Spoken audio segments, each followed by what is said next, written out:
You can take the far seat. The far seat. Oh, I'll they take want the me on far this seat. seat. You take your. So Bridget, IBM is 103 years old. You've got a market cap, not you personally, but IBM, of $189 billion. And IBM has 420,000 employees, 100,000 of which are in the global services business.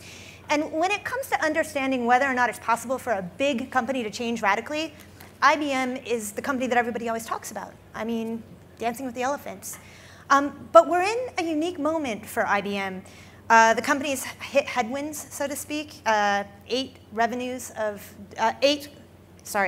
consecutive quarters of revenue decline. The media has been a little bit rough on you guys lately. Is IBM in trouble? So IBM is transforming. We're in transition, and we are transforming, and we are very confident and optimistic about that transformation. And part of doing that transformation is to be very clear about what we're trying to transform, and then speak about it really clearly. Right. So a couple of things I would say about it. The first thing is, we've heard a lot of this over the last couple of days, that we believe that there are very large forces of transformation, massive, real-time data, the new oil, the new natural resource. Cloud, not just a new delivery mechanism for cheap, effective technology, but in fact allowing entire new business models. Right. And then a word we call engagement, which is this idea that social, mobile, being able to have things served up anytime, anywhere, and the security and trust that underpins that, that those 3 forces are creating massive shifts for our clients. And the fact that they're intersecting, we believe, is the biggest shift we've seen in technology for since that we can remember. So what we've done is we've made very big bets around the 3 of those that we can address them. So we've put $23 billion into big data. We've created a Watson division.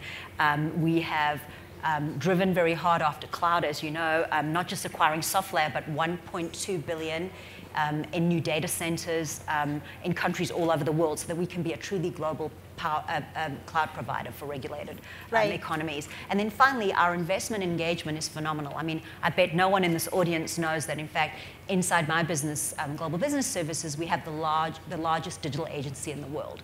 So those and we're going to talk about that later. We're going to seg into that. We're going to go into that later. So one shift that we're doing in a transformation is really making bets on the portfolio. Right. The second is, all of our clients are struggling to make these transitions, so we're betting heavily on skills. So we've done a tremendous amount of training and development, skill building. 15,000 business analytics consultants. We are really training all of IBM to deal with this new shift. Right. And then we've a couple of other comments I've made. We've actually rebalanced and reformatted our research group so that it is around analytics, cloud, and data. So if you thought about the old IBM research, $6 billion into just hardware, we really oriented towards these client shifts. And then finally, and I think really importantly, we are aware that from a perception point of view, we need to speak out and actually tell the world about the changes we're making. So we have been talking about that. What do you mean by perception point of view? I mean the perception that you started with is IBM actually transforming enough? And we've made the portfolio bets, and we're talking about those, and we're putting a lot of pressure on ourselves to shift even faster. So we're going to dig down into some of that now. Yeah.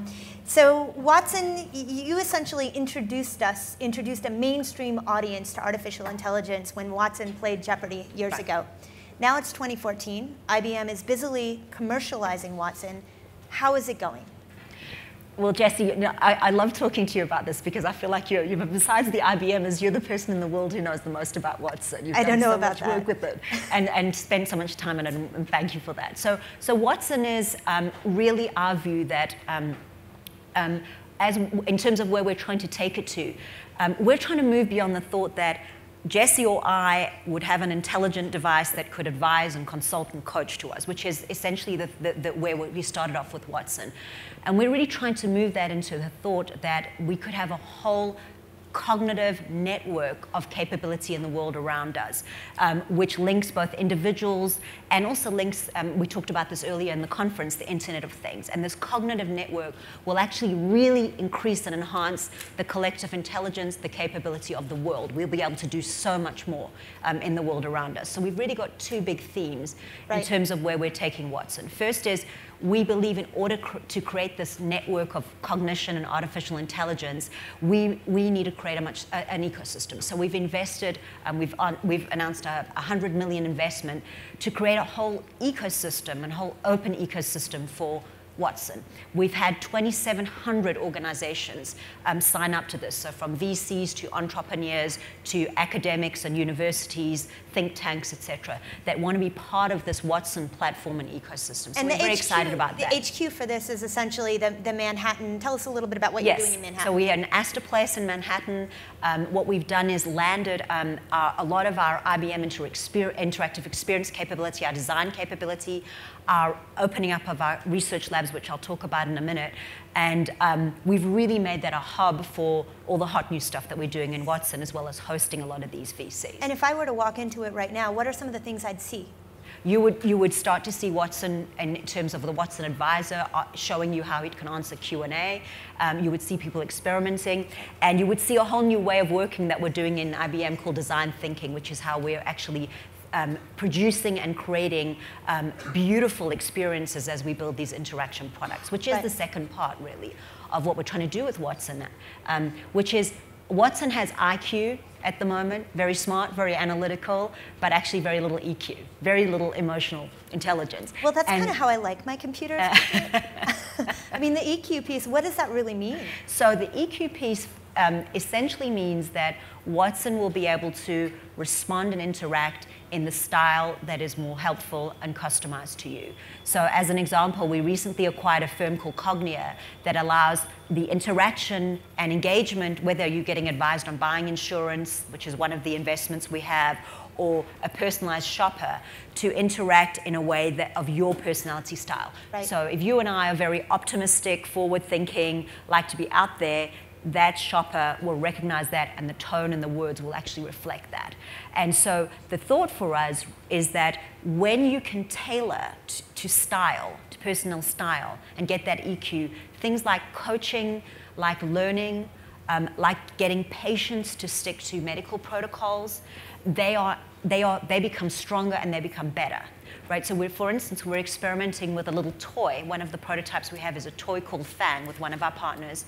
And this little Fang talks to kids in a style that they like, asks them questions, answers questions, and actually starts to reflect back at them learnings and experiences and reflections that they're having. And it's all done in a very personalized way. So what we like about the EQ is we think the potential for better health outcomes, better shopping outcomes, that doesn't change the world, but it does add to satisfaction. For sure. And importantly, better Changes education is key. And education. You know, I have to ask you, Bridget, you know, when it came to getting Watson launched, there was really no better company than IBM to do that. You spend so much on research. But when it comes to commercializing it, especially with the rate of technology, things moving so fast these days, it seems to me like some of these tools are available to PhD students at MIT. Why is it going to be IBM that is able to really profit from this? Right. Well, I think the first thing is the point that I mentioned, that by creating Watson as a platform for experimentation, for community, for entrepreneurs to actually incorporate into their offerings, that allows us to create a platform for artificial intelligence that we believe will be very powerful and actually will have financial return ultimately for us. So I think that's point one. Point two is, being IBM, we clearly have a point of view of which industries will be really relevant for artificial intelligence. So we started with healthcare and financial services. We have some brilliant examples. You've heard about Watson in cancer, but some things you might not know is that Watson is also doing insurance advice. Watson is actually ending up moving from insurance advice to lifestyle advice as we work with some of our financial clients. Let's dig deep on one of these, insurance advice.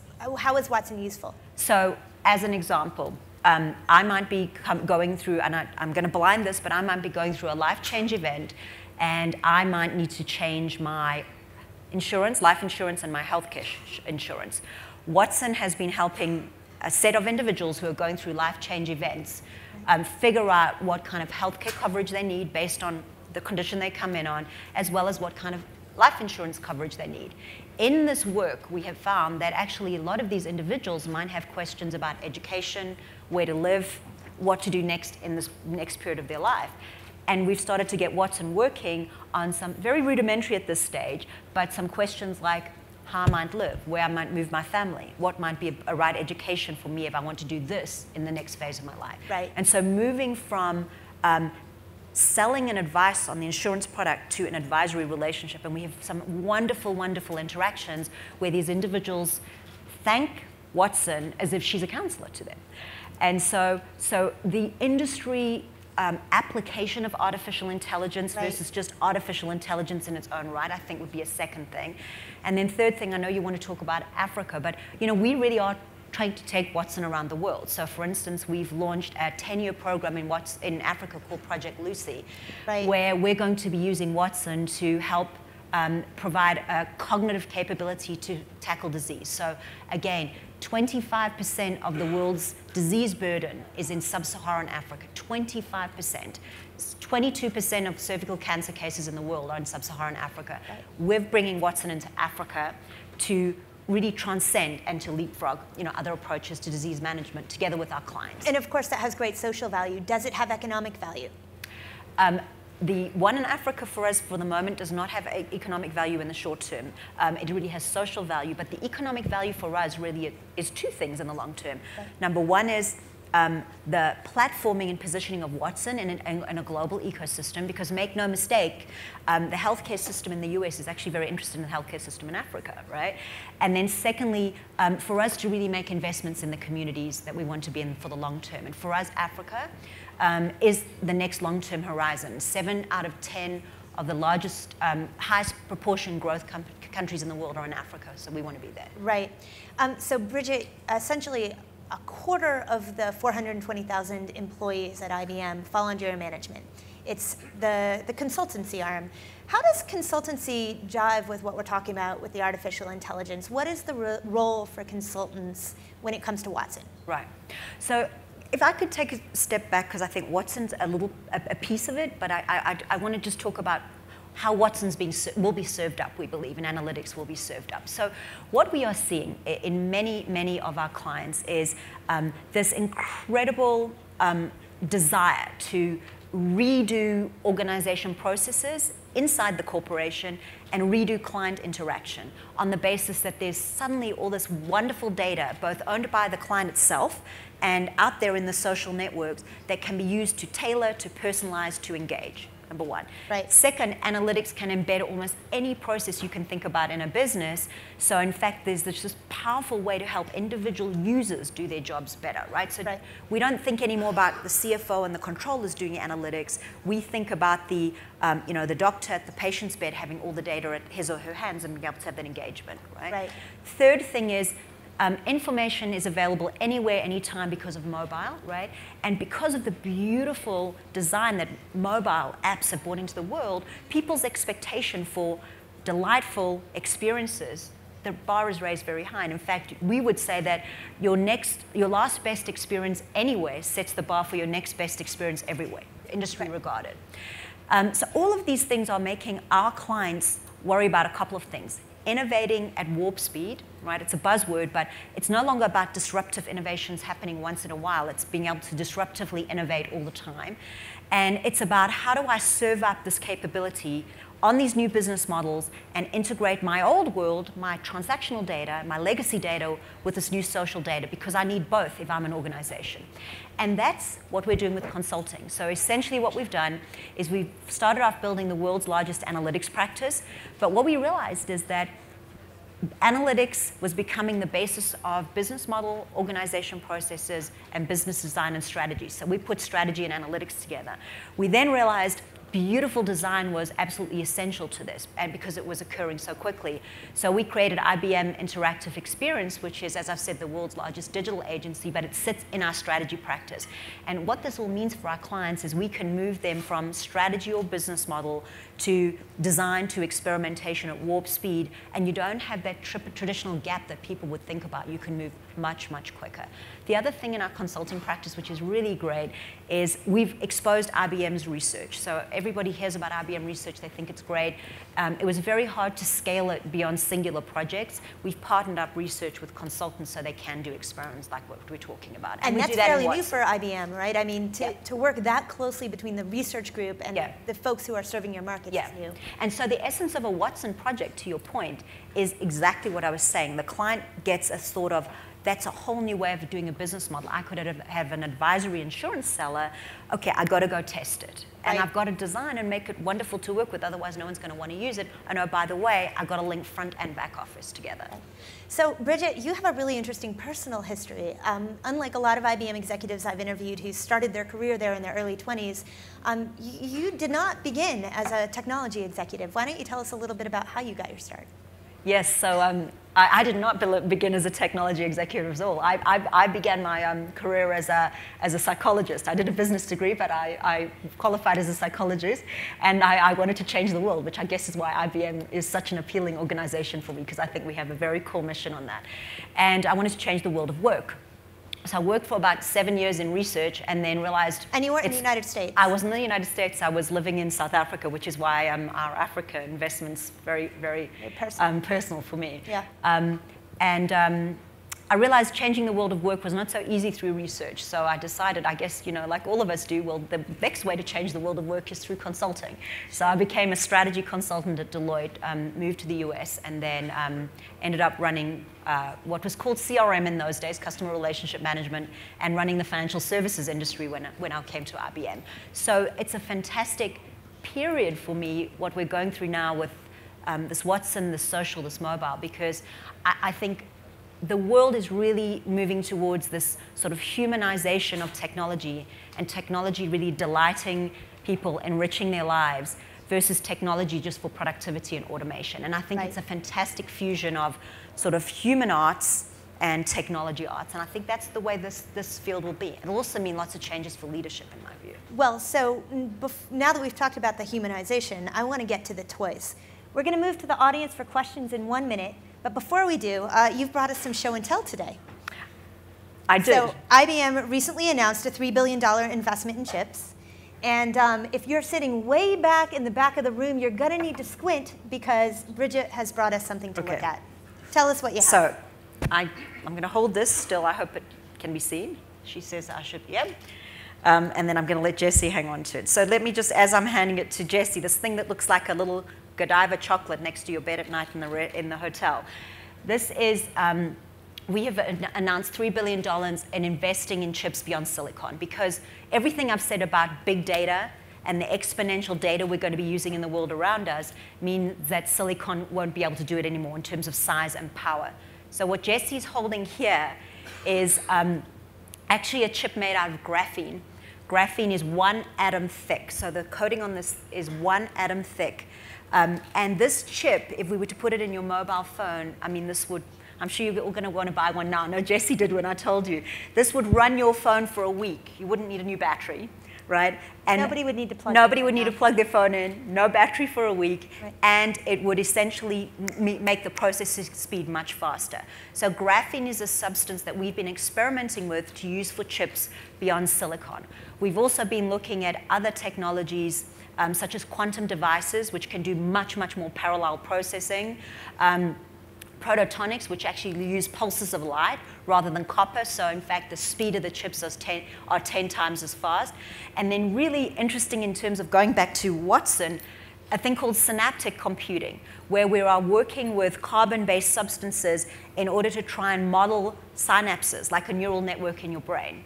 And what we hope to do over time, and we've got some first tastes of success here, is essentially get a more balanced brain computing capability. So synaptic computing gives the potential for sensory skills, perception, smell, taste, And we believe that with that kind of capability, we will actually potentially even balance Watson's brain. So he or she will be left and right-brained, which is quite exciting for us. On that note, let's move to the audience for questions. Any hands? I know it's early on Tuesday. Hey, right back there in the pink. Hi, it's George John from Rocket Fuel. Earlier, you mentioned that IBM Services is actually the world's largest digital agency. Could you talk more about that part of the business? Yep. So we have been been building over the last 4 or 5 years a capability that does design of interactive experience. So if you think about websites like a Tiffany's, or if any of you that are watch the Masters on the Masters website and do this wonderful spinning capability that you can do as you fly over golf holes, that is the capability that we have in the interactive experience. It is essentially about design of beautiful interaction, whether it's mobile or websites, and it is also around creating commerce capabilities for many of our clients, as well as marketing and sales capability. And we have really built a lot of very different skills in terms of taking people out of ad agencies, but linking them together with the deep kind of systems integration and consulting, so it's not just a marketing overlay on the top. And so we're pleased with it, and we'll continue to expand that because we do really see that really interesting. This kind of design skill is not just about creating lovely websites for commerce. It really is around a lot of how our clients are trying to run their core processes so that they're actually much more compelling. So we think things like supply chains and financial processes and HR processes will ultimately be embedded with the same design principles that you're seeing out there now on websites and mobile. We had a question up front. A microphone's coming to you. Great talk. I'm Vinay Shware with Home Life Tech. You talked about Watson and health. So once you feed Watson with all the medical information, so do you envision Watson being used in providing decision-making solutions to physicians and surgeons or virtual urgent care centers, and are there any challenges for that? Yeah. So the things that it's already being used for, in fact, are essentially to ingest the body, what we call the body corpus, the body of knowledge that exists around medical disciplines. So we've done a little bit of this with pulmonary cancer as an example. We're working with nurses' aides at some of the medical insurers. And what the machine does is ingest the body of knowledge, and then using natural language is able to be queried, and will come out with hypotheses, if you like, for either treatment protocols or drug protocols or where you might refer someone. And what we currently have it doing is essentially giving you 3 or 4 options and a degree of confidence and a rationale under those degree of confidence. So it is very much decision support. Where we are going next is for Watson to be able to ask questions back. So if he was only able to say, I have a 75% sense of confidence on this treatment protocol, I would need X, Y, Z data to the doctor. And the interesting thing we've had, and again, talk a little bit about mobile, I hope, before we close here. We've been doing a lot of this on mobile apps with doctors as they sit at bedsides, is they find it tremendously kind of powerful and collegial and interactive, and they've even brought patients in with interacting. So it really is changing it from information seeking, which is a lot of what they would do, to real dialogue and thinking about treatment. So, Bridget, we've heard about IBM's transformation period. We've heard a lot about Watson developing the EQ to go with the IQ. We've seen a chip that will power our phones for a week. I think that's enough for a half an hour. I want to thank you so much for being with us today. You're very welcome. Thank you.